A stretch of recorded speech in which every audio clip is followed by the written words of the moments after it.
¿Te imaginas un mundo sin profetas, sin revelación divina, sin la voz de Dios resonando por 400 largos años? Ese misterio bíblico es uno de los silencios más desconcertantes y profundos de toda la historia humana. 4 siglos completos, donde el cielo pareció cerrarse, donde no hubo ni una sola palabra nueva del Altísimo, donde el pueblo de Israel caminó en una oscuridad espiritual que jamás había experimentado. Pero aquí viene lo impactante. Ese silencio no fue casualidad, no fue abandono, no fue olvido divino. Ese silencio fue la preparación más estratégica, más perfecta y más necesaria para el momento más glorioso de toda la historia, la llegada del Mesías Jesucristo. Si este tema te está impactando tanto como a mí, si sientes esa curiosidad espiritual ardiendo en tu corazón, entonces este es tu lugar. Suscríbete ahora mismo a este canal, porque juntos vamos a explorar los misterios más profundos de la palabra de Dios. Activa la campanita de notificaciones, porque cada video que subo está diseñado para revolucionar tu comprensión bíblica y fortalecer tu fe de manera extraordinaria. Hoy vamos a desentrañar el enigma más fascinante del período intertestamentario. Vamos a viajar en el tiempo. Vamos a caminar por esos 400 años de silencio y vamos a descubrir por qué Dios, en su infinita sabiduría, decidió callar justo cuando más necesario parecía que hablara. Para entender este silencio misterioso, primero debemos situarnos en el momento exacto donde termina la voz profética del Antiguo Testamento. Estamos hablando del año 430 a.C., aproximadamente. El último profeta que habló fue Malaquías, y sus palabras no fueron casuales, fueron proféticas, fueron preparatorias, fueron como el último acorde de una sinfonía antes del gran silencio. Escuchen las últimas palabras registradas en el Antiguo Testamento, en Malaquías 4, 5, 6. He aquí, yo os envío el profeta Elías antes que venga el día de Jehová, grande y terrible. Él hará volver el corazón de los padres hacia los hijos, y el corazón de los hijos hacia los padres, no sea que yo venga y hiera la tierra con maldición. ¿Se dan cuenta de la profundidad de estas palabras? Malaquías no estaba terminando una era, estaba anunciando una preparación. No estaba cerrando una puerta, estaba abriendo una ventana hacia el futuro.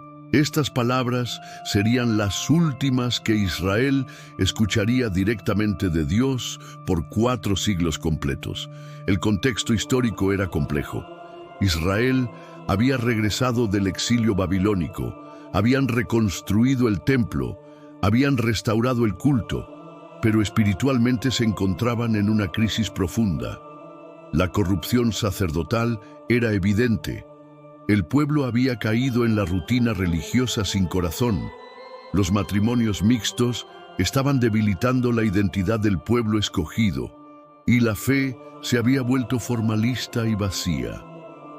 Malaquías confrontó duramente estas realidades. Denunció la corrupción de los sacerdotes que ofrecían animales defectuosos en los sacrificios, criticó los divorios injustificados, condenó la retención de los diezmos y señaló la actitud rebelde del pueblo que cuestionaba constantemente la justicia divina.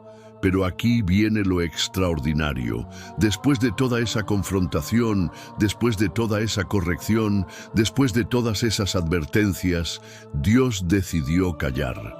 No porque se hubiera cansado de su pueblo, no porque hubiera perdido el amor por Israel, sino porque había llegado el momento de un silencio estratégico, un silencio que prepararía el escenario perfecto para la manifestación más gloriosa de su amor. El período intertestamentario, también conocido como los años silenciosos, abarca aproximadamente desde el 430 a.C. hasta el 30 de... Fueron 400 años donde no hubo profetas, no hubo revelación directa, no hubo "así dice Jehová" resonando en los oídos del pueblo de Dios.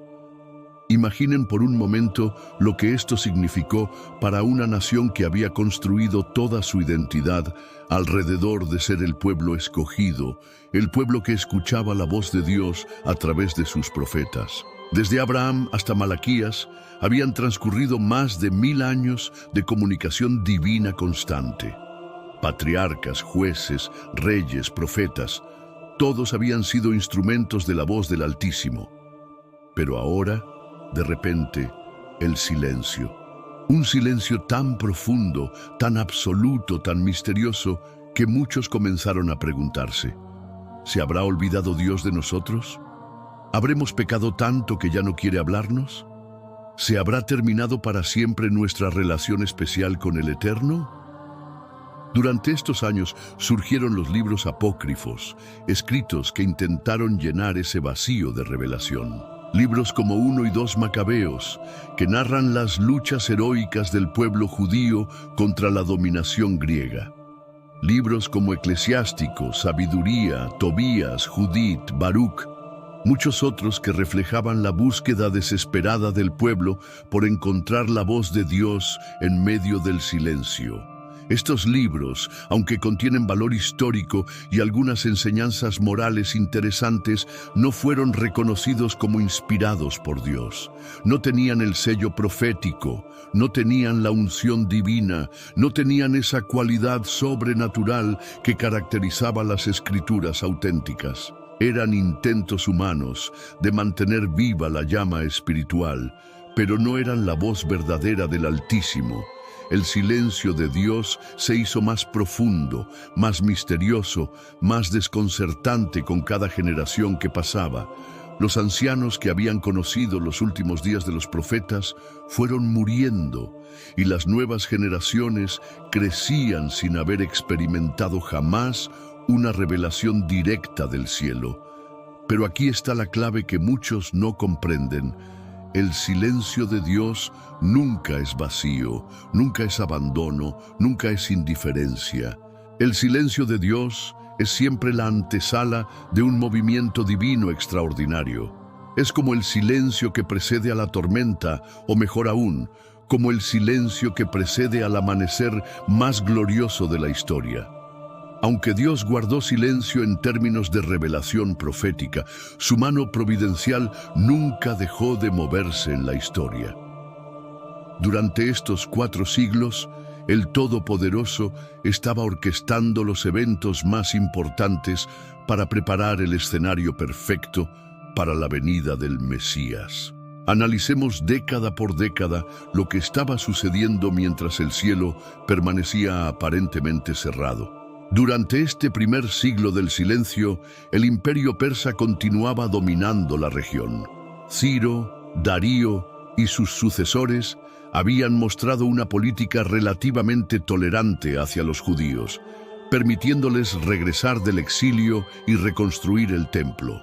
Sin embargo, la influencia cultural persa comenzó a penetrar profundamente en la sociedad judía. El judaísmo se estaba transformando. Sin profetas que los guiaran, los escribas y los estudiosos de la ley comenzaron a asumir roles de liderazgo espiritual. Surgió una clase de intérpretes de las escrituras que se dedicaban a preservar, copiar y explicar los textos sagrados. Estos hombres se convertirían posteriormente en los precursores de los fariseos. En el año 336 a.C., un joven de apenas 20 años llamado Alejandro Magno comenzó su campaña de conquista mundial. En apenas 10 años, este macedonio genial conquistó un imperio que se extendía desde Grecia hasta la India, incluyendo todo el territorio donde vivía el pueblo judío. Alejandro no era simplemente un conquistador militar, era un visionario cultural. Su sueño era helenizar el mundo, es decir, extender la cultura, el idioma, la filosofía y la cosmovisión griega por todos los territorios conquistados. Esta helenización tendría un impacto profundísimo en el judaísmo. Cuando Alejandro murió en el 323 a.C., su imperio se dividió entre sus generales. Palestina quedó inicialmente bajo el dominio de los Ptolomeos en Egipto, y posteriormente bajo los seleucidas en Siria. Ambas dinastías continuaron la política de helenización. El griego se convirtió en el idioma común, koiné, de todo el mundo conocido. Los judíos de la diáspora comenzaron a perder el hebreo y el arameo como lenguas cotidianas. Surgió la necesidad imperiosa de traducir las escrituras hebreas al griego. Así nació la Septuaginta, la primera traducción completa del Antiguo Testamento, realizada en Alejandría alrededor del 250 a.C. Esta traducción no fue casualidad. Dios estaba preparando que su palabra pudiera ser entendida por todo el mundo cuando llegara el momento de la proclamación del Evangelio. El griego koiné sería el idioma en que se escribiría todo el Nuevo Testamento. Durante este periodo, la presión helenizadora se intensificó dramáticamente. Muchos judíos, especialmente de las clases altas, comenzaron a adoptar costumbres griegas, nombres griegos, vestimenta griega y hasta participar en los Juegos Olímpicos y las celebraciones paganas. Se construyeron gimnasios griegos en Jerusalén. Algunos judíos llegaron al extremo de someterse a cirugías para ocultar su circuncisión y poder participar desnudos en los eventos deportivos griegos. La identidad judía estaba bajo ataque como nunca antes en su historia, pero también surgió una resistencia feroz. Grupos de judíos ortodoxos, que posteriormente serían conocidos como los Hasidim, los piadosos, se opusieron radicalmente a cualquier concesión a la cultura griega. Prefirieron la persecución y hasta la muerte antes que abandonar las tradiciones de sus padres. Esta tensión llegó a su punto culminante con Antíoco IV Epífanes, el rey seleucida que subió al poder en el 175 a.C. Este déspota decidió helenizar por la fuerza a los judíos, prohibiendo la circuncisión, la observancia del sábado y el estudio de la Torá. En el 167 a.C. cometió la abominación suprema, profanó el templo de Jerusalén, sacrificando un cerdo sobre el altar sagrado y erigiendo una estatua de Zeus olímpico en el lugar santísimo. La profanación del templo desencadenó la revuelta macabea, liderada por Judas Macabeo y sus hermanos. Esta rebelión heroica logró expulsar a los sirios, purificar el templo, origen de la fiesta de Hanukkah, y establecer la dinastía Asmonea, que gobernó Judea durante casi un siglo. Durante este periodo de independencia relativa, el judaísmo se consolidó en varias sectas claramente diferenciadas. Los fariseos, descendientes de los Hasidim, se enfocaban en la interpretación y aplicación meticulosa de la ley oral y escrita. Creían en la resurrección, en los ángeles y en la predestinación divina. Los saduceos, principalmente de la clase sacerdotal y aristocrática, rechazaban las tradiciones orales y solo aceptaban la Torá escrita. Negaban la resurrección y la existencia de ángeles. Los esenios, una secta ascética que se retiró al desierto de Qumrán, donde vivían en comunidad esperando la venida del Mesías. Fueron los responsables de los famosos manuscritos del Mar Muerto. Los celotes, nacionalistas radicales que creían en la resistencia armada contra cualquier dominación extranjera. En el año 63 Mito, las legiones romanas comandadas por Pompeyo conquistaron Jerusalén, terminando con la independencia judía. Roma se convirtió en la nueva potencia dominante y bajo su gobierno nacería Jesús de Nazaret. Durante estos 400 años de silencio profético, Dios estuvo usando los imperios mundiales como instrumentos de su propósito eterno. Cada imperio contribuyó de manera específica a preparar el escenario para la venida del Mesías. El imperio persa, la preparación del retorno. Los persas habían permitido que los judíos regresaran del exilio babilónico y reconstruyeran el templo. Bajo su dominio tolerante se restauró el culto levítico, se reorganizó el sacerdocio y se estableció una estructura religiosa que perduraría hasta los tiempos de Cristo. Sin esta restauración, no habría existido el marco religioso necesario para que Jesús cumpliera su ministerio como el verdadero Cordero de Dios. El Imperio griego, la preparación del idioma. Alejandro Magno y sus sucesores helenizaron el mundo conocido, estableciendo el griego koiné como lengua franca universal. Esta unificación lingüística fue fundamental para la posterior expansión del Evangelio. Cuando los apóstoles comenzaron a predicar, pudieron hacerlo en un idioma que era entendido desde España hasta la India. Además, la filosofía griega había preparado el terreno intelectual. Conceptos como el logos, la palabra, que Juan utilizaría en su Evangelio, ya eran familiares para los pensadores griegos. La providencia divina había dispuesto que el mundo tuviera las categorías mentales necesarias para comprender la revelación del Hijo de Dios. Roma aportó elementos cruciales para el cumplimiento del plan divino. La Pax Romana. La paz romana eliminó las guerras constantes entre naciones, creando un ambiente de estabilidad que facilitaría los viajes misioneros. Las calzadas romanas. Roma construyó la red de caminos más avanzada de la antigüedad. Estas vías permitirían que Pablo y los demás apóstoles viajaran con relativa facilidad por todo el imperio. El sistema legal romano. La ciudadanía romana que Pablo poseía le proporcionaría protección legal y la oportunidad de predicar ante el mismo César. El censo romano.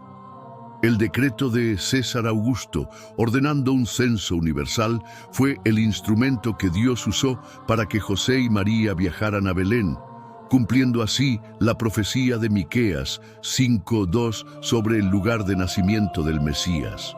Cada detalle de estos 400 años estaba siendo orquestado por la sabiduría infinita del Todopoderoso. Lo que parecía silencio era en realidad la preparación más meticulosa de la historia. Dios estaba moviendo piezas en el tablero mundial para que cuando llegara el momento perfecto, todo estuviera listo para la manifestación más gloriosa de su amor. Durante el periodo de silencio profético, el judaísmo experimentó una transformación profunda que resultó en la formación de distintas corrientes religiosas. Esta diversificación no fue accidental, era parte de la preparación divina para la venida del Mesías. Los escribas, los guardianes de la palabra escrita. En ausencia de profetas, surgió una nueva clase de líderes espirituales, los escribas. Estos hombres se dedicaban meticulosamente a copiar, preservar e interpretar las escrituras. Su trabajo fue fundamental para mantener viva la palabra de Dios durante el silencio. Los escribas desarrollaron técnicas extraordinariamente precisas para la transmisión textual. Contaban cada letra, cada palabra, cada versículo. Establecían reglas estrictas para la copia de manuscritos. Gracias a su labor, las escrituras llegaron hasta los tiempos de Cristo con una fidelidad textual asombrosa. Pero su función no se limitaba a la preservación. Los escribas también se convirtieron en intérpretes de la ley. Desarrollaron un complejo sistema de interpretación que buscaba aplicar los principios bíblicos a todas las situaciones de la vida cotidiana. Este trabajo interpretativo daría origen a la Mishnah y posteriormente al Talmud. Los fariseos surgieron como herederos del movimiento Hasidim. Su nombre significa separados, y efectivamente se separaron tanto de la cultura helenística como de lo que consideraban la corrupción del establishment religioso oficial. Los fariseos creían fervientemente en la inspiración divina tanto de la Torá escrita como de la tradición oral, la resurrección de los muertos, la existencia de ángeles y demonios, la providencia divina y la responsabilidad humana, la venida del Mesías. Su fortaleza era su compromiso inquebrantable con la fidelidad a Dios. Su debilidad era su tendencia al legalismo extremo y a la hipocresía religiosa. Fueron ellos quienes desarrollaron las 613 leyes derivadas de los mandamientos bíblicos, creando un sistema de observancia tan detallado que terminó asfixiando el espíritu de la ley. Los saduceos representaban la clase sacerdotal y aristocrática del judaísmo. Su nombre probablemente derivaba de Sadoc, el sumo sacerdote de los tiempos de David y Salomón. Controlaban el templo y sus rituales, manejaban las finanzas del culto y mantenían relaciones diplomáticas con los poderes extranjeros. Sus características distintivas eran: solo aceptaban la autoridad de la Torá escrita, rechazando la tradición oral, negaban la resurrección de los muertos, no creían en ángeles ni demonios, enfatizaban el libre albedrío humano, minimizando la providencia divina. Tendían a colaborar con los poderes políticos extranjeros. Los saduceos representaban un judaísmo más racionalista y políticamente pragmático. Su influencia era grande debido a su control del templo, pero su conexión con el pueblo común era limitada. Los esenios constituyeron la respuesta más radical al dilema de mantener la pureza religiosa en un mundo corrupto. Decidieron retirarse completamente de la sociedad y formar comunidades ascéticas en el desierto. La comunidad más famosa se estableció en Qumran, cerca del Mar Muerto. Allí vivían en estricta observancia de la ley, compartían todos sus bienes en común, se bautizaban diariamente para mantener la pureza ritual y se dedicaban al estudio intensivo de las Escrituras. Los esenios creían fervientemente en la inminente venida del Mesías, o mejor dicho, de dos Mesías, uno sacerdotal de la tribu de Leví y otro real de la tribu de Judá. Su expectativa mesiánica era tan intensa que algunos estudiosos sugieren que Juan el Bautista pudo haber tenido contacto con esta comunidad. Su contribución más importante para la historia fue la preservación de los manuscritos del Mar Muerto, descubiertos en 1947. Estos manuscritos confirman la fidelidad textual de las Escrituras y nos proporcionan una ventana invaluable hacia el judaísmo del período intertestamentario. Todos estos movimientos, con sus fortalezas y debilidades, estaban preparando el corazón del pueblo judío para la venida del Mesías. Los fariseos mantenían viva la esperanza mesiánica entre el pueblo común. Los saduceos preservaban la estructura del culto levítico que Jesús cumpliría perfectamente. Los esenios cultivaban una expectativa mesiánica ardiente. Los escribas guardaban celosamente las profecías que Cristo habría de cumplir. Cuando Jesús apareció en escena, se encontró con un pueblo que, a pesar de sus divisiones y errores, mantenía viva la llama de la esperanza mesiánica.